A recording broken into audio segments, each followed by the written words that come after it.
تعالى هعلمك ازاي اي حد على السوشيال ميديا بيطلع اضعاف الفلوس دي. ولو انت مفكر ان دي فلوس اصلا فدي ما تعتبرش ولا حاجة قصاد اللي هم بيطلعوه. وهفهمك في الفيديو ده بشرح مبسط جدا عن ازاي اي صانع محتوى على اي منصة، يوتيوب، تيك توك، فيسبوك، انستجرام، اي منصة، ازاي بيطلع منها فلوس حتى لو ما كانش مشهور، لو كان شخص عادي وزيه زيك. وبيطلعوا طبعا كمية فلوس كتير قوي. طبعا انا ما بحسدهمش، ربنا يبارك لهم ويزيدهم اكتر واكتر، بس انا عاوز افهمك الدنيا ماشية ازاي وعايز افهمك اللعبة بتكون ازاي. فحرفيا الفيديو ده بعد ما تشوفه كامل هتفهم ازاي بيكسبوا فلوس بالسهولة دي. فما تقدمش ولا ثانية واحدة في الفيديو ده، ولا ثانية واحدة حرفيا، عشان عايزك تطلع بالاستفادة الكاملة اللي عايز اوصلها لك في الفيديو ده. وغير كده ما تلومش غير نفسك. اول حاجة، ازاي الناس في 2024 وبالذات في الوطن العربي بيكسبوا فلوس. ففي كمية طرق كتيرة قوي، بس في 2024 في طريقة مشهورة والناس او اغلب الناس العادية اللي هي زي وزيك بيقدروا يعملوا منها فلوس كويسة، بتوصل لحرفيا $500 و1000 و2000.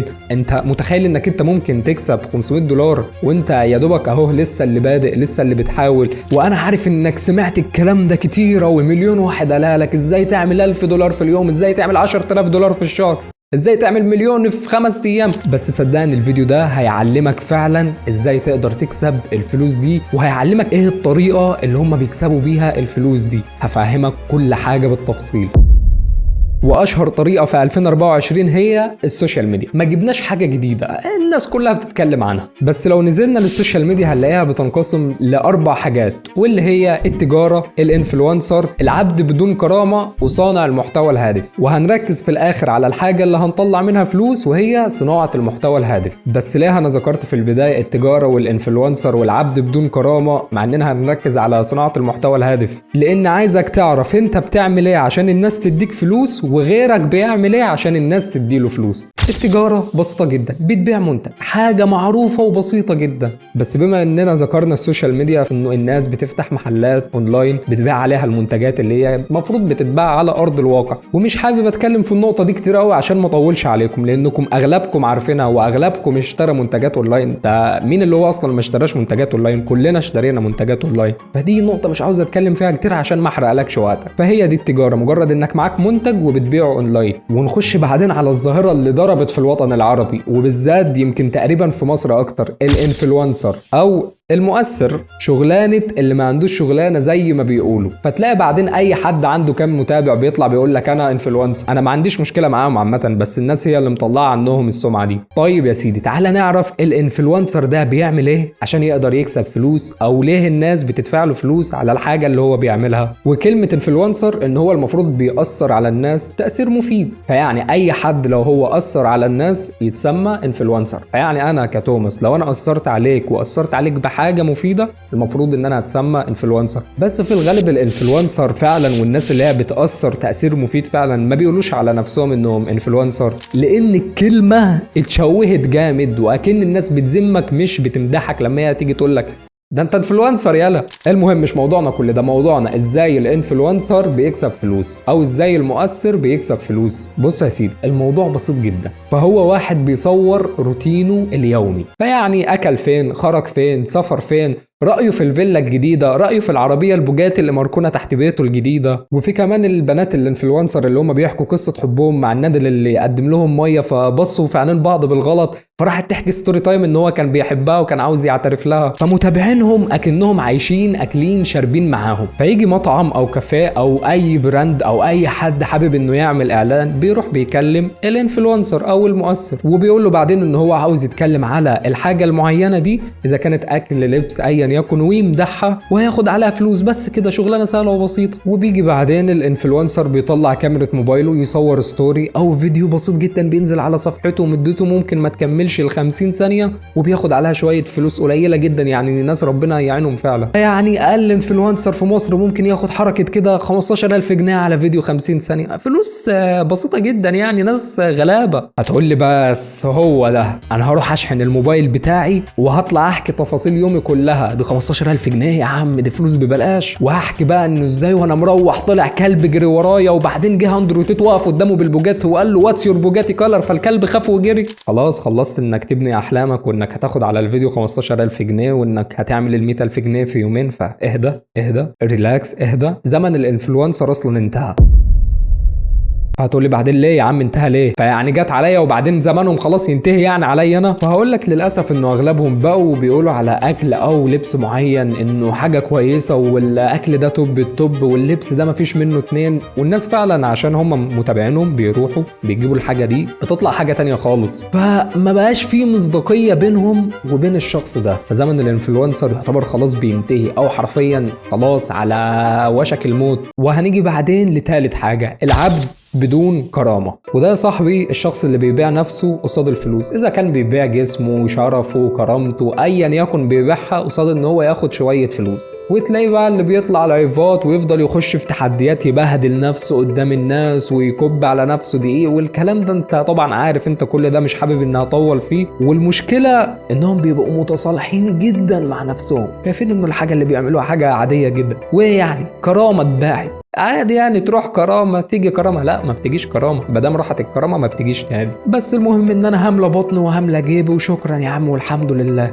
وده انا متاكد انك يا عسل يا حلو يا اللي انت بتتفرج على الفيديو ده انك مش هتكون زي الناس دي. اوعى اوعى. ونيجي بعدين للحاجه الاساسيه واللي هي صناعه المحتوى. هيكون عندك كرامة وهيكون عندك فلوس وهيكون عندك كل أنواع المجتمعية والمادية في صناعة المحتوى الهادف. وخليك فاكر إن أنا ذكرت كلمة هادف وهفهمك ليه بالذات كلمة هادف. أولا صناعة المحتوى بحر مليان، بحر مليان من قصص، محتوى جيمنج، محتوى عائلي، محتوى طبخ، فلوجات، سفر، وبتتصنف كل الحاجات دي تصنيف معين. بس قبل ما أقول لك ليه أنت لازم تعمل محتوى هادف وما تعملش المحتويات دي، عايزك تتخيل معايا قصة كده صغيرة خالص. فلنفترض انك انت هتبدأ صناعة محتوى وهتعمل محتوى غير هادف، هتعمل مثلا محتوى عائلي. هتيجي انت بعدين تقول لي يا عمي ايه اللي هو محتوى عائلي؟ ما تضرب مثال في محتوى غير المحتوى ده عشان اغلبنا مش متجوزين. يا عم سهل، روح انت بس تقدم لاي بنت وكلم كده والدها قول لها بنتك مهرها محتوى عائلي وهنعمل منه ملايين الدولارات يا حاج. المهم يا صاحبي ده مثال بس مش اكتر، فركز معايا وسيبك من كل اللي فات ده. ربنا كرمك ببنت الحلال وقررت تتجوز وتعمل محتوى عائلي وسميت القناة مي وعمار،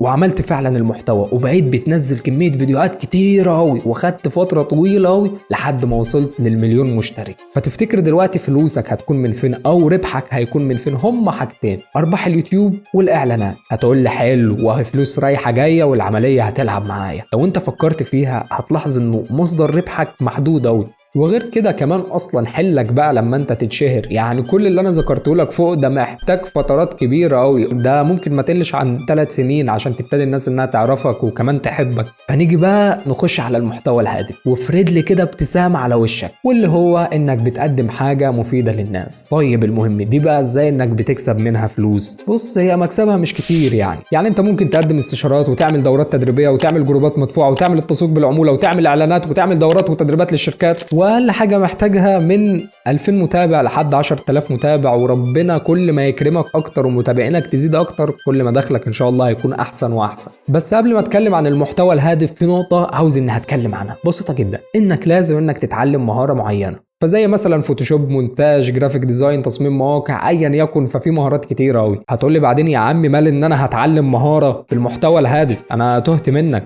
هقول لك استنى يا اخي، ما انا هفهمك دلوقتي الخطه اللي انا هديها لك وتمشي عليها. انا هربط لك الفريلانس بصناعه المحتوى. هتقول لي بس انا مش عايز اتعلم فريلانس. يا حبيبي لو انت عاوز تقدم محتوى هادف فانت لازم انك تكون عندك مهاره معينه بتقدمها للناس فالناس بتدفع لك عليها. هتيجي بعدين المهاره دي تستغلها بعدين في حاجات كتيره قوي وهعلمك انا قدام، استنى بس. فمش عايزك تخش في بحر المهارات الكبير قوي ده، هم مهارتين انا عايزك تتعلم واحده منهم. وهقول لك اشمعنى ليه المهارتين دول بالذات اللي انا عايزك تتعلمهم وليه تتعلمهم. اول مهاره وهي انك تتعلم الفوتوشوب بس تتجه طريق الصور المصغره، وتاني مهاره انك انت تعمل مونتاج. طيب وليه بقى يا توماس المهارتين دول بالتحديد؟ اول حاجه المهارتين دول مش محتاج انك تدفع فلوس عشان تتعلمهم، مهارتين سهلين جدا وسهل تتعلمهم وليهم مواقع كتير قوي تتعلمهم عليها وسهل تطبيقهم. يعني ممكن انك تعمل المهاره دي على الكمبيوتر او التليفون بتاعك.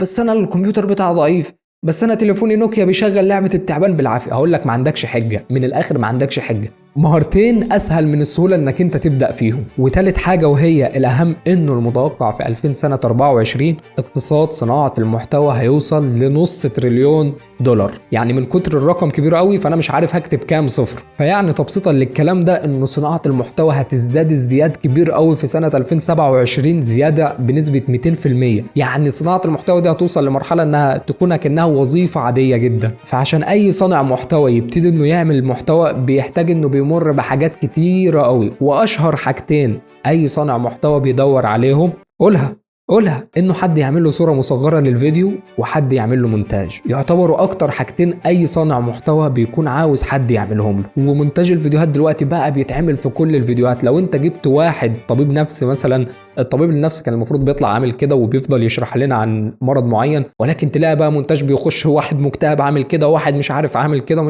فالمونتاج دخل دلوقتي في كل حاجه. ده حتى الصوره المصغره اللي هي كانت مخصصه لليوتيوب بس، اللي هو انك لو انت واحد بتعمل صور مصغره بتروح بتعمل صور مصغره ليوتيوبر، دلوقتي اي صانع محتوى انستجرام بيجيب حد بيعمل له صور مصغره بينزلها عنده عشان تجذب انتباهك في الصفحه بتاعته. فيعني سوق كل ما هو جاي الطلب عليه بيكون عالي والعرض بيكون قليل جدا، لانهم حرفيا قليلين جدا الناس اللي هي بتعرف تعمل صور مصغره او مونتاج بطرق احترافيه، حرفيا قليلين جدا. هو في منافسه فيهم بس ناس خبرتهم قليله ده، وحتى كمان الناس اللي هي محترفه مثلا مش هتاخد الشغل كله ده. هو اخره اي حد محترف انه بياخد شغلانه 2 3 وخلاص، ما بيقدرش يعمل شغلانات اكتر من كده. بص يا صاحبي، انا هنا خلاص خلصت الفيديو، بس وعد من الفيديو الجاي هعلمك ازاي بالمهارتين دول تقدر انك تشتغل فريلانس وكمان تعمل صناعه محتوى، وهخليك تكسب من كل حاجه، وهخليك حرفيا المهارتين دول نحلبوا محل وتكسب منهم من كل حاجه. مش بس انك تروح تعمل مونتاج او انك تروح تعمل صوره مصغره لواحد وخلاص يديك فلوس، لا، في حاجات كتيره قوي بس هعلمها لك الفيديو الجاي، عشان الفيديو انا مش عاوز يطول اكتر من كده. ده انا كمان هعلمك انك انت ازاي بالمهاره دي اللي انت المفروض بتشتغل عند حد وبيديك عليها فلوس هتعمل بيها حاجه تدخلك فلوس وانت نايم. فانزل اشترك دلوقتي تحت في القناه، وده لمصلحتك والله قبل مصلحتي، عشان اول لما الفيديو ينزل يكون انت اول حد تشوفه. وحرفيا هعلمك كميه حاجات في مهارتين بسيط جدا انك ازاي تعمل منهم تريليون حاجه تطلع لك فلوس. وانا شايف انها صفقه حلوه انك تعمل لي لايك وتكتب لي كده كومنت تقول لي يا عم متحمسين للفيديو الجاي، يلا مستنيينك نزل لنا الفيديو الجاي. ومش عايزك تشكرني، انا عاوزك تدعي لي بس وكنت فدتك. احلى بوسه للعيون اللوزه.